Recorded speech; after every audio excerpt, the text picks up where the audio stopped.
అందరికీ నమస్తేనుల్లా welcome to MR media Telangana. This is రేఖ.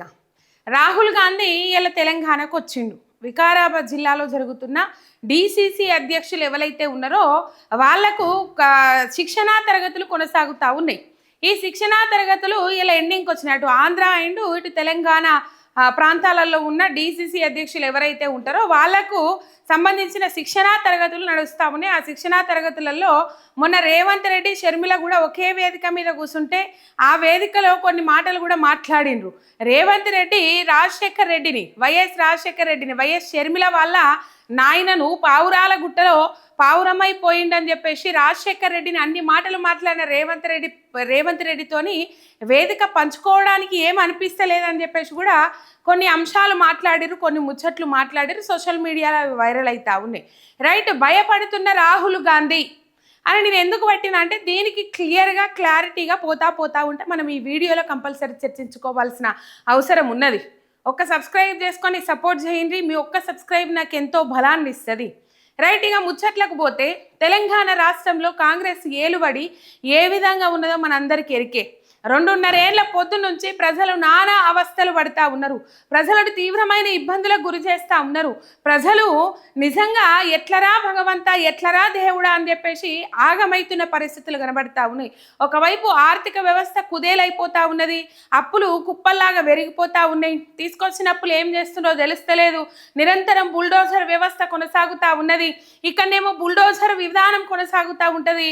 కేంద్రంలోనేమో రాహుల్ గాంధీ నరేంద్ర మోడీ మీద బుల్డోజర్ విధానానికి అడ్డుగా మేము పోతాం, మేము పోరాటం చేస్తాము, దానికి అగెనెస్ట్గా అని చెప్పేసి అక్కడ వాళ్ళు పోరాటం చేస్తారు, ఇక్కడ మాత్రం బుల్డోజర్.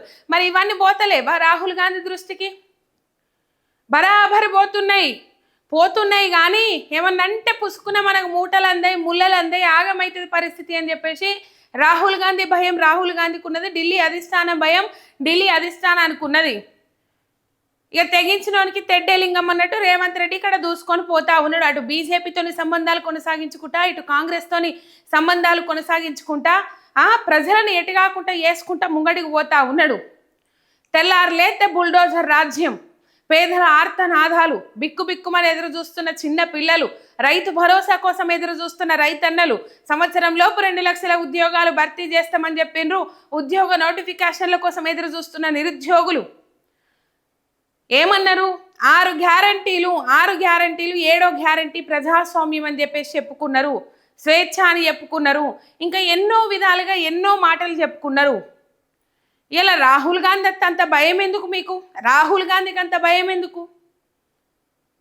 రాహుల్ గాంధీ అత్తుండని చెప్పేసి ఎక్కడెక్కడ హౌస్ అరెస్టులు చేసుకొని ముందుగాల అరెస్టులు చేసుకుంటా ఎవరైతే ప్రశ్నించే గొంతుకలుగా ఉన్నారో వాళ్ళందరినీ ముందుగాల అరెస్టు చేసుకుంటా ఇబ్బందులకు గురి చేసే ప్రయత్నాలు ఎందుకు చేస్తూ ఉన్నారు?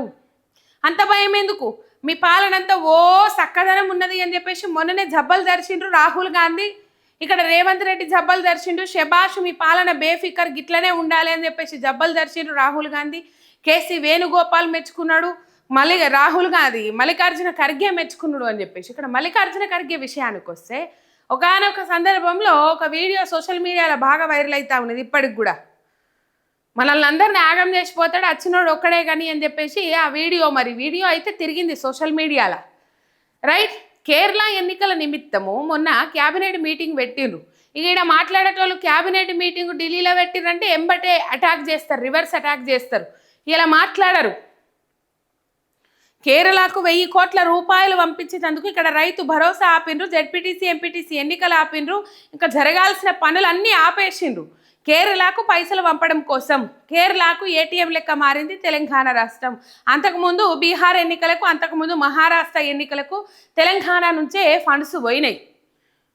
ఇప్పుడు ఎన్నికలప్పుడే కాదు, అసలు ఢిల్లీ అగ్రనాయకత్వం మొత్తము బతుకుతుంది అంటే తెలంగాణ ప్రజల సొమ్ము మీద. వాళ్ళు విలాసవంతమైన జీవితం ఎల్లదీస్తూ ఉన్నారు, వాళ్ళు డైలీ వారి ఖర్చులకు కూడా వాడుకుంటా ఉన్నారు అంటే మన తెలంగాణ పైసా, మన తెలంగాణ సొమ్ము. ఉన్నాడు కదా మూటలు కట్టుకొని పోయి ఇచ్చేటందుకు. ఇన్ని కోట్ల రూపాయలు అయితే ఇయ్యరు. ఏవైతే మెయిన్ శాఖలు నా దగ్గర లేవు, నేను చెప్తే ఇక్కడ మంత్రులు వినరు, కాబట్టి మంత్రివర్గాన్ని కూడా పిలువుండ్రి అని చెప్పేసి అక్కడ మీటింగ్ పెట్టి మరి తలా ఇంత ఫిక్స్ చేసి టార్గెట్ ఫిక్స్ చేసి మరి పంపించిర్రు. ఆ ఎన్నికల కోసమే జబ్బలు దర్శిండు రేవంత్ రెడ్డి అని అందరికీ తెలుసు. కాకపోతే మెయిన్ పత్రికలల్లో రేవంత్ రెడ్డి పాలన బాగున్నది, వరుస విజయాలు. ఎక్కడ విజయాలు? మరి ఎందుకు సీక్రెట్ సర్వేలు చేపిస్తా ఉన్నారు? ఇప్పుడు కనుక ఎన్నికలు పెడితే మనం గెలుస్తామా గెలవమా అని చెప్పేసి సీక్రెట్ సర్వేలు ఎందుకు పెడతా ఉన్నారు? సీక్రెట్ సర్వేలు ఎందుకు ఏర్పాటు చేస్తూ ఉన్నారు? సీక్రెట్ సర్వేలు పెట్టి సీక్రెట్ సర్వేలు ఏర్పాటు చేసి ఎందుకు అది చేస్తూ ఉన్నారు? లోపల సీక్రెట్ సర్వేలు ఎందుకు ఏర్పాటు చేసుకుంటా ఉన్నారు? మీ వరుస విజయాలు అయితే మీకు వచ్చే రిజల్ట్స్ వేస్ట్ రిజల్ట్స్ అని అందరికీ తెలుసు, ఉట్టి దండుగ రిజల్ట్స్ అని అందరికీ తెలుసు, ప్రజలలో తీవ్రమైన వ్యతిరేకత ఉన్నదని అందరికీ తెలుసు. ఇలా పాలన మంచుకున్నదని రాహుల్ గాంధీ రేవంత్ రెడ్డిని మెచ్చుకున్నాడు. మరి మెచ్చుకున్నాయని ఇలా బాజాప్తా రావాలి కదా. ప్రజల నుంచి ఎటువంటి వ్యతిరేకత ఉండదు. మంచుకున్నప్పుడు పాలన మంచుకుంటే ప్రజలు ఎటువంటి వ్యతిరేకత చూపెట్టరు, నిరసనలు వ్యక్తం చేయరు. ఆనాడు రాహుల్ గాంధీ వస్తుండనంటే జనాలను రప్పించుకున్నారు, రాని జాగలల్లో పైసలు ఇచ్చి మరి సభలు పెట్టుకున్నారు. మరి ఇలా రాహుల్ గాంధీ వస్తుండనంటే ఓడ దాటేదాకా ఓడమల్లప్ప, ఓడ దాటినాక బోడమల్లప్ప శాస్త్రం ఎందుకు చేస్తూ ఉన్నారు? ఇలా రాహుల్ గాంధీ వస్తుండంటే అంతే ధైర్యంతో ప్రజలందరినీ పిలవాలి కదా. ఎవరెవరికి ఏ హామీలు ఇచ్చిండ్రో అంత మంచిగా చేస్తున్నప్పుడు, అన్ని మంచిగా అమలు చేస్తున్నప్పుడు అన్ని హామీలు అమలు చేయాలి కదా. అమలు చేస్తున్నామని అమలు చేసినాము, పాలన మంచుకుందని చెప్పేసి జబ్బలు దర్శినప్పుడు ఇలా ఎందుకు మరి రాహుల్ గాంధీ వస్తుండనంటే రేవంత్ రెడ్డి భయపడ్డాడు. పోలీసు బందోబస్తును ఏర్పాటు చేసి మరి ఎక్కడ పడితే అక్కడ నిరుద్యోగులను ముందుగాల అరెస్ట్ చేపించి కూర్చున్నారు. ముందుగాలనే నిరుద్యోగులను అరెస్ట్ చేసి ఎందుకు ముందస్తు అరెస్టులు చేస్తూ ఉన్నారు? ఇదేనా ప్రజాపాలన? ఇదేనా ప్రజాస్వామ్యం? మీరు చెప్పిన 7వ గ్యారంటీ ఇదేనా? ఇక ఉన్న 6 గ్యారంటీలకి దిక్కులేదు, ఇంకా మేనిఫెస్టోలో ఉన్న వాటికి 7వ గ్యారంటీని అమలు చేస్తారా వీళ్ళు? రైట్. మొత్తం మీద అంత మంచిగా చేసిన ఆయన ఇలా వత్తుండు అనంటే భయానికి గురై ప్రజలను ఆపాల్సిన పరిస్థితి ఏంది? అక్కడ ఆ ఏరియాలో, వికారాబాద్ ఆ ఏరియాలో రాహుల్ గాంధీ వస్తుండని చెప్పేసి పొద్దుగాలనే వచ్చిండు అయ్యా. పొద్దుగాలనే వచ్చిండు మంచిగా చదువుకొని. కానీ మరి పోంగేమన్నా చదువుకొని పోతాడో ఏందో తెలియదు. కానీ పొద్దుగాలనే వచ్చే వరకు ఇంటర్ పరీక్షలు నడుస్తున్నాయి. ఎక్కడికక్కడ ట్రాఫిక్ జాములు చేసిండ్రు, ఎక్కడికక్కడ ట్రాఫిక్ ఆంక్షలు విధించిండ్రు. హాస్పిటల్కి పోయేటోళ్ళకి హాస్పిటల్కి పోనీకి లేదు, ఆటోలు కూడా పంపిస్తలేరట పేషెంట్లు ఉన్నా కూడా. ఆ పరిస్థితులు ఉన్నాయి. ఎందుకు భయపడుతుర్రు నేను అడుగుతున్నా.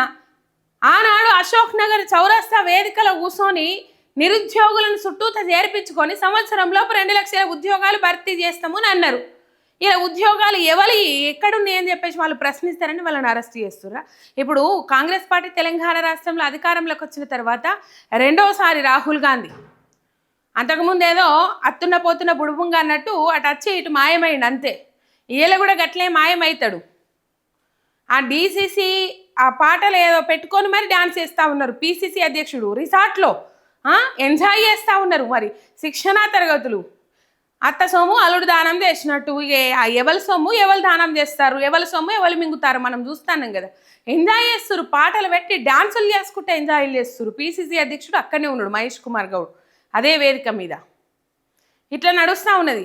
నేను అడుగుతున్నా, అంత మంచిగానే చేసిండ్రు అని అన్నారు. మొన్న ఇక్కడ నుంచి క్యాబినెట్ అక్కడికి వస్తే ఇక్కడ పాలనకు విరుద్ధంగా వాళ్ళు అక్కడ చెప్పిర్రు. అయినప్పటికీ కూడా ఒక మంత్రి ఇక్కడ ఏమేమి జరుగుతుంది అని అంత పూసగుచ్చినట్టు చెప్పిర్రని కూడా తెలుసు. మరి అంత మంచిగా ఉందని వీళ్ళ జబ్బలు తెరిచినప్పుడు మీరు ఎందుకు ఇలా భయపడుకుంటూ రావాల్సిన పరిస్థితి ఏర్పడ్డది?